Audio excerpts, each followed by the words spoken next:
Ai ragazzi cosa dico? Siccome mi hanno tempestato di messaggi, se ci sarà un'uscita graduale non si discute sul fatto che i ragazzi devono uscire per primi. A voi che siete qui in particolar modo, dico che voi avete fatto un'opera di protezione civile, chi ve lo fa fare star qua con le dirette tutti i giorni, cioè, potevate anche portarvi a casa qualche servizio preconfezionato e via.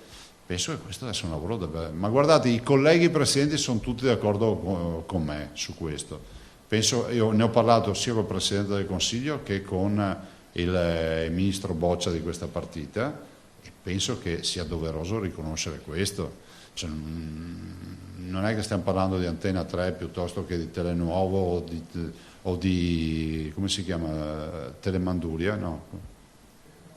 Telenorba, scusa. Telenorba o altre televisioni. Cioè, stiamo parlando di tutti, cioè, non è un intervento ad hoc su uno, stiamo parlando di tutti.